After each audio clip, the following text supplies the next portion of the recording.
నమస్తే welcome to special focus. పుష్కర కాలం కిందటి సంగతి. ఢిల్లీలో ఓ పార్టీ పుట్టుకను దేశంలోని గల్లీ గల్లీ మాట్లాడుకుంది. ఒకే ఎన్నికల్లో బీజేపీ కాంగ్రెస్ ను కోలుకోలేని దెబ్బతీసి పొలిటికల్ జైంట్ కిల్లర్ గా మారిన కేజ్రీవాల్ ఆ తర్వాత జాతీయ రాజకీయాలను శాసించే స్థాయికి ఎదిగారు. కట్ చేస్తే ఢిల్లీ రిజల్ట్ సీన్ రివర్స్ చేసింది. 12 ఏళ్ల కింద ఉప్పెనలా ఎగిసిన ఆప్ అమాంతం పడిపోయింది. ఆ పార్టీకి ఎందుకు ఈ పరిస్థితి? రాజకీయాలను మార్చేస్తానన్న కేజ్రీవాల్ ను రాజకీయం మార్చేసిందా? ఇక ఆయనకు రాబోయేవన్నీ గడ్డు రోజులేనా?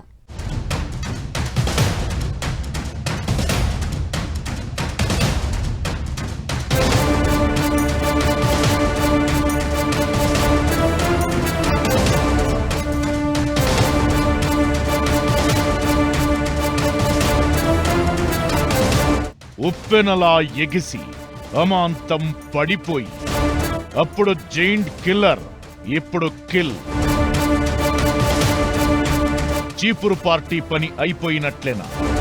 ఢిల్లీ ఫలితాలు సంధిస్తున్న ప్రశ్నలేంటి? ఆ పార్టీ గడ్డు రోజులు స్టార్ట్ అయినట్లేనా? కేజ్రీవాల్ ఇకపై చుక్కలు చూడడం ఖాయమా? ఢిల్లీ ఫలితాల తరువాత ప్రతి గల్లీలో వినిపిస్తున్న ప్రశ్నలివే. అరవింద్ కేజ్రీవాల్ దేశ రాజకీయాల్లో ఆయనో సంచలనం. అవినీతికి వ్యతిరేకంగా జన్ లోక్పాల్ వ్యవస్థను తీసుకురావాలని అన్నా హజారే చేసిన దీక్షతో ఒక్కసారిగా క్రేజ్ సంపాదించుకున్నారు. మధ్య తరగతికి ప్రతిబింబంగా అందరి దృష్టిని ఆకర్షించిన కేజ్రీ అన్నా హజారే ఉద్యమంతో ఎదిగి ఆ తరువాత ఆప్ను నెలకొల్పి ఢిల్లీ గద్దెనెక్కారు. కామన్ మ్యాన్ ప్రోత్సాహంతో సింహాసనాన్ని అధిష్ఠించిన కేజ్రీవాల్ వరుసగా 2 సార్లు అధికారం చేపట్టారు. అయితే ఇప్పుడు ఘోర పరాభవాన్ని మూటగట్టుకున్నారు. పార్టీని గెలిపించడం కాదు కదా, కనీసం తాను కూడా గెలవలేకపోయారు. ఇదే ఇప్పుడు చర్చకు కారణం అవుతోంది. వరుసగా 2 ఎన్నికల్లో బీజేపీని సింగిల్ డిజిట్ కు, కాంగ్రెస్ ను 0కు పరిమితం చేసి పొలిటికల్ జైంట్ కిల్లర్ గా మారి అధికారం చేపట్టిన కేజ్రీవాల్ ఇప్పుడు కనీసం ఎమ్మెల్యేగా గెలవలేకపోయారు. అప్పుడు ఉవ్వెత్తున ఎగిసి ఇప్పుడు అమాంతం పడిపోయారు. 2013లో 28 స్థానాలు గెలిచిన ఆప్ 2015లో 67 స్థానాలు గెలిచి ప్రత్యర్థుల్ని చీపురుతో ఊడ్చేసింది. దీంతో రాజకీయమే ఉలిక్కిపడింది. ఇక 2020లో 62 స్థానాల్లో గెలిచింది. అలాంటిది ఈ ఎన్నికల్లో సీన్ రివర్స్ అయ్యింది. ఢిల్లీలో మధ్యతరగతి జనాలు ఎక్కువ, వారిలో చైతన్యం కూడా ఎక్కువే. తమ జీవితాలు మారుస్తారనే హోప్తో గత 2 ఎన్నికల్లో ఆప్కు మద్దతిచ్చారు. నిజానికి మధ్యతరగతి జనాలే ఆప్ కేజ్రీవాల్ బలం. ఆ బలాన్ని పక్కన పెట్టడమే ఇప్పుడు ఆప్ పార్టీ ఈ పరిస్థితికి కారణం అనే అభిప్రాయాలు వినిపిస్తున్నాయి. అవినీతి అంతం చేస్తామని, రాజకీయాలను మార్చేస్తానని రాజకీయాల్లోకొచ్చిన కేజ్రీవాల్ ను ఆ రాజకీయాలే మార్చేశాయా అనే చర్చ జరిగింది. అవినీతిని నిర్మూలించకపోగా లిక్కర్ స్కామ్ పేరుతో అదే అవినీతి కేసులో జైలుకెళ్లారు. ఈ ఎఫెక్ట్ ఎన్నికల్లో గట్టిగా పడింది. ఆప్ కూడా అన్ని పార్టీల్లానే అనే సంకేతాలు జనాల్లోకి వెళ్లిపోయాయి. ఆ ప్రత్యేకమని ఓటర్లు పెట్టుకున్న నమ్మకాన్ని చీపురు పార్టీ నిలబెట్టుకోలేకపోయింది. అవినీతి ఆరోపణల్లో కూరుకుపోయింది. దీంతో మళ్లీ అవకాశమిచ్చేందుకు ఓటరుకు మనసు రాలేదేమో అనిపించింది. కేజ్రీవాల్ అధికార దాహమే ఆప్ ఘోర పరాభవానికి కారణం అంటూ అన్నా హజారే వాళ్లు అన్నారంటే ఆ అవినీతి ఆరోపణలు ఏ లెవెల్లో ప్రభావం చూపించాయో అర్థం చేసుకోవచ్చు. ఆప్ పడిపోవడానికి మొదటి కారణం లిక్కర్ స్కామ్ అయితే చివరిది శీష్ మహల్ వివాదం.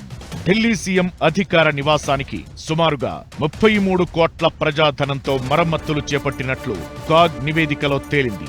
ఇది ఢిల్లీ ఓటర్లు రగిలిపోయేలా చేసింది.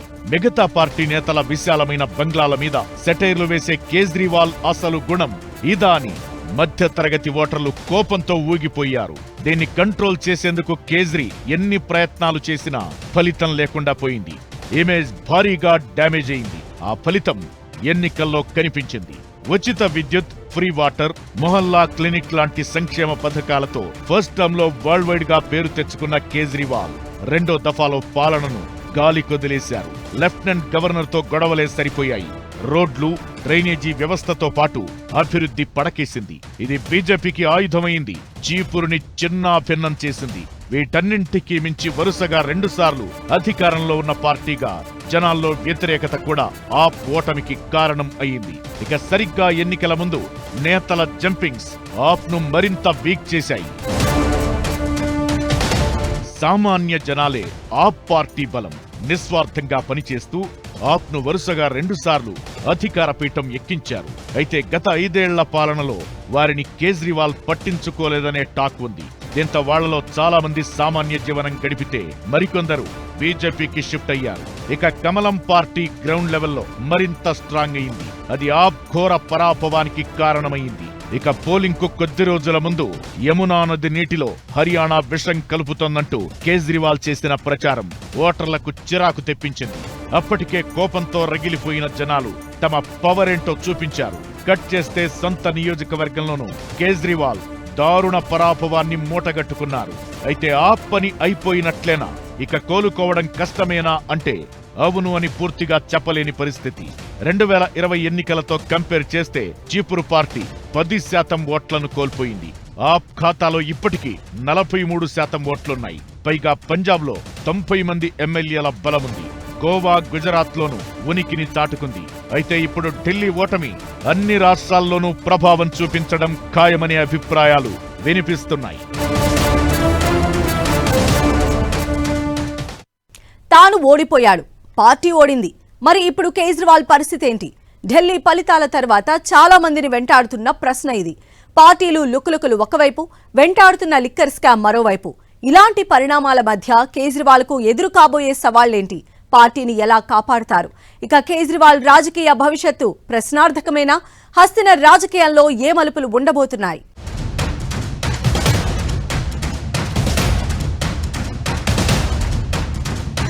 ఢిల్లీలో ఘోర పరాభవం. ఆప్ నెక్స్ట్ ఏంటి? రాబోయే రోజులన్నీ కేజ్రీకి ముళ్లబాటలేనా? అవినీతి కేసులో అల్లాడక తప్పదా? పార్టీని కాపాడుకోవడమే అతిపెద్ద టాస్కా? కేజ్రీవాల్ భవిష్యత్ వ్యూహాలు ఏంటి? కేజ్రీవాల్ తో సహా సీనియర్ నేతలు చాలా మంది ఓడిపోవడంతో ఢిల్లీలో ఆప్ శ్రేణులు నిరాశలో మునిగిపోయాయి. ఈ ఫలితం ఎఫెక్ట్ కేజ్రీవాల్ మీద, పార్టీ మీద ఎలా ఉండబోతోందా అనే చర్చ మొదలైంది. ఢిల్లీలో అధికారం కోల్పోవడంతో కేజ్రీవాల్ రాజకీయ భవితవ్యం ప్రశ్నార్థకంగా మారింది. ముఖ్యమంత్రిగా ఉండగానే ఆయన చాలా సవాళ్లను ఎదుర్కొన్నారు. ఢిల్లీ లిక్కర్ స్కామ్ తో పాటు ఆయనపై మరికొన్ని అవినీతి ఆరోపణలు వినిపించాయి. లిక్కర్ స్కామ్ లో జైలుకు వెళ్లొచ్చారు కూడా. అవినీతి వ్యతిరేక ఉద్యమంతో వెలుగులోకొచ్చిన కేజ్రీవాల్ అవినీతి ఆరోపణలతోనే జైలుకు వెళ్లారు. అయితే ఇప్పుడు ఆయన ఎమ్మెల్యే కూడా కాదు, సాధారణ పౌరుడు మాత్రమే. దీంతో ఈ కేసులో ఏం జరగబోతోంది, కోర్టు తీర్పు ఎలా ఉండబోతోందన్నది ఆసక్తి రేపుతోంది. ఒక్కటి మాత్రం క్లియర్, లిక్కర్ స్కామ్ తో పాటు పలు అవినీతి కేసుల్లో కేజ్రీకి ఇబ్బందులు ఖాయంగా కనిపిస్తున్నాయి. కేంద్ర దర్యాప్తు సంస్థలు మరింత దూకుడుగా వ్యవహరించే ఛాన్స్ ఉంది. కేజ్రీతో పాటు ఆయన సహచరులు కూడా ఇదే పరిస్థితి ఎదుర్కొనే ఛాన్స్ ఉంది. అధికారం మారినప్పుడు జంపింగ్ జపాంగులు ఖాయం. అయితే ఎన్నికల ముందే ఆప్కు ఈ విషయంలో భారీ షాక్లు తగిలాయి. అలాంటిదిప్పుడు అధికారం చేజారింది. మరి పార్టీని కేజ్రీవాల్ ఎలా కాపాడుకుంటారన్నది ఆసక్తి రేపుతోంది. ఈ ఎన్నికల్లో గెలిచిన తమ పార్టీ ఎమ్మెల్యేలను హోల్డ్ చేయడం కేజ్రీకి పెద్ద సవాల్గా మారడం ఖాయం. అధికారానికి దూరమైన ఆప్ శాసనసభ్యులు బీజేపీలో చేరకుండా చూసుకోవడం అంటే అంత ఈజీ వ్యవహారం కాదు. ఇక ఆప్ నాయకులు కూడా అధికార పార్టీ వైపు చూసే ఛాన్స్ ఉంటుంది. దీంతో ఆపరేషన్ ఆకర్ష్ నుంచి తమ పార్టీ నాయకులను కేజ్రీవాల్ ఎలా కాపాడుకుంటారనేది ఆసక్తి రేపుతోంది. రాజకీయంగా, వ్యక్తిగతంగా రాబోయే రోజుల్లో కేజ్రీవాల్ కీలక సవాళ్లు ఎదుర్కోవడం ఖాయం. వచ్చే 5 ఏళ్లు ముళ్లబాటే అనడంలో ఎలాంటి అనుమానం లేదు. ఇక పోటీ చేసిన న్యూఢిల్లీ నియోజకవర్గంలో 4000కు పైగా ఓట్ల తేడాతో కేజ్రీవాల్ ఓడిపోయారు. అటు ఉప ముఖ్యమంత్రి మనీష్ సిసోడియా కూడా పరాభవాన్ని మూటగట్టుకున్నారు. తాను జైలుకు వెళ్లినప్పుడు సీఎం పగ్గాలు ఆతిశీకి అప్పగించిన కేజ్రీవాల్ అసెంబ్లీ ఎన్నికల్లో పార్టీ పరాజయానికి ఎలా బాధ్యత వహిస్తారనేది ఆసక్తికరంగా మారింది.